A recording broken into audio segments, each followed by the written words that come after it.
Hello guys, welcome back. So మీకు H1B interview అయ్యింది, H1B వచ్చేసింది, అప్రూవ్ అయిపోయింది అండ్ స్టాంపింగ్ కూడా అయిపోయింది. ఇప్పుడు నెక్స్ట్ ఇంకా యూఎస్ఏ వచ్చేసి డైరెక్ట్గా జాబ్స్ అప్లై చేసుకోవడమేనా, లేదా ఇంకా ఇక్కడికి వచ్చాక కూడా మధ్యలో చేయాల్సిన ప్రాసెస్ ఏదైనా ఉందా అన్నది ఈ వీడియో క్లియర్గా తెలుసుకుందాం.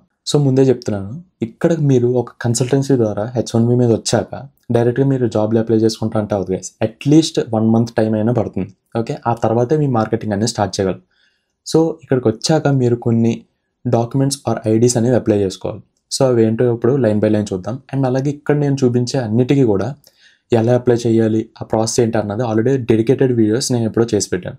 సో వాటి లింక్స్ అన్నీ కూడా ఈ వీడియో డిస్క్రిప్షన్లో ఉంటాయి, చెక్ చేయండి. మీరు యూఎస్ఏకి రాగానే ఫస్ట్ మీరు అప్లై చేసుకోవాల్సింది SSN, అంటే సోషల్ సెక్యూరిటీ నెంబర్. సో మీరు ఇది అప్లై చేసుకున్నాక ఈ కార్డ్ మీకు రావడానికి 1 or 2 weeks పడుతుంది.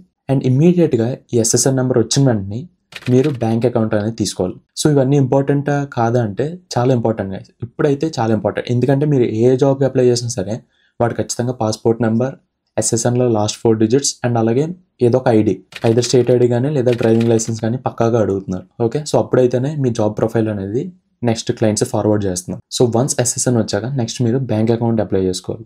సో నేనైతే ఇక్కడ చేజ్ బ్యాంక్ అకౌంట్ తీసుకున్నాను. అండ్ మీరు కూడా చేజ్ బ్యాంక్ ప్రిఫర్ చేస్తే కనుక ప్రాసెస్ చాలా ఈజీ.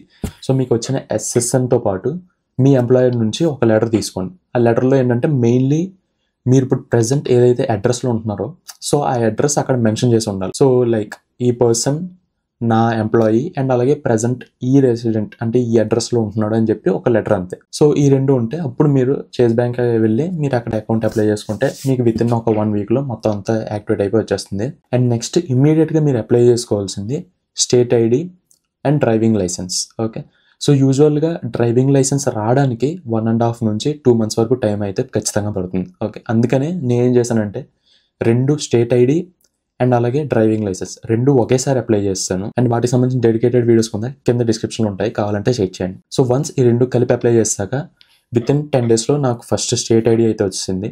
అండ్ ఆ తర్వాత స్లోగా డ్రైవింగ్ టెస్ట్ ఇవ్వడం అలాగా ఒక 2 monthsకి నాకు డ్రైవింగ్ లైసెన్స్ కూడా వచ్చింది. సో ఇప్పుడు మీ దగ్గర ఈ SSN, బ్యాంక్ అకౌంట్ అండ్ అలాగే ఏదో ఒక ఐడి, స్టేట్ ఐడి ఆ డ్రైవింగ్ లైసెన్స్ రెడీగా ఉంటాయి.